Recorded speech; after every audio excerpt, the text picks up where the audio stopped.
بسم اللہ الرحمن الرحیم۔ السلام علیکم۔ مغرب میں انسانیت کا غروب۔ امریکہ کی ایک ریاست میں ایک ماں نے اپنے بیٹے کے خلاف مقدمہ کیا۔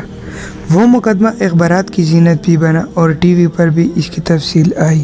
ماں نے یہ مقدمہ کیا کہ میرے بیٹے نے گھر میں ایک کتا پالا ہوا ہے اور روزانہ 3-4 گھنٹے اس کے ساتھ گزارتا ہے، اسے نہلاتا ہے، اس کی ضروریات پوری کرتا ہے، اسے اپنے ساتھ ٹہلنے کے لیے بھی لے جاتا ہے، روزانہ سیر کرواتا اور کھلاتا پلاتا بھی خوب ہے، اور میں بھی اسی گھر میں دوسرے کمرے میں رہتی ہوں، لیکن میرا بیٹا میرے کمرے میں 5 منٹ کے لیے بھی نہیں آتا۔ اس لیے عدالت کو چاہیے کہ وہ میرے بیٹے کو روزانہ میرے کمرے میں 1 مرتبہ آنے کی ضرور پابند کرے۔ جب ماں نے مقدمہ کیا تو بیٹے نے بھی مقدمہ لڑنے کی تیاری کر لی۔ ماں بیٹے دونوں نے وکیل کر لیا۔ دونوں وکیل جج کے سامنے پیش ہوئے اور گواہی مکمل کرنے کے بعد جو فیصلہ سنایا ملاحظہ کیجیے۔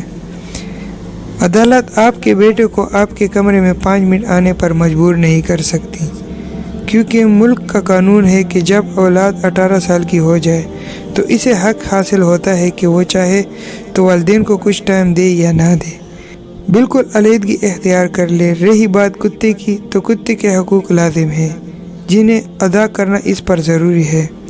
البتہ ماں کو کوئی تکلیف ہو تو اسے چاہیے کہ وہ حکومت سے رابطہ کرے، وہ اسے بوڑھوں کے گھر لے جائیں گے اور وہاں اس کی خبر گیری کر دیں گے۔ اللہ تعالیٰ ہمارے معاشرے کو ایسی معاشرت سے اپنی پناہ میں رکھے۔ اللہ تعالیٰ نے ہمیں طریقہ بتایا ہے کہ اپنے والدین کی خدمت کرنی چاہیے اور ان کی عزت کرنی چاہیے۔ اسلام میں ماں کے پاؤں کے نیچے جنت ہے۔ مغرب کے معاشرے کے مطابق ماں کو اتنا حق بھی نہیں کہ وہ اپنے اولاد کو اپنے پاس 5 منٹ بٹھا سکے۔ اللہ تعالیٰ ہمارے معاشرے کو ایسی معاشرت سے اپنی پناہ میں رکھے۔ دوستو، اگر ابھی تک آپ نے ہمارے چینل کو سبسکرائب نہیں کیا تو پہلے ہمارے چینل کو سبسکرائب کریں اور ہمارے ساتھ جڑے رہیں اور بیل کے آئیکن کو پریس کریں تاکہ ہمارے چینل پر نئی اپلوڈ ہونے والی ویڈیو کی نوٹیفیکیشن آپ تک پہنچتی رہے۔ ملتے ہیں نئے واقعے کے ساتھ، تب تک اجازت دیجیے اور اپنی دعاؤں میں یاد رکھیں۔ خوش رہیں، آباد رہیں۔ اللہ تعالیٰ ہم سب کو جہنم کی آگ سے بچائے۔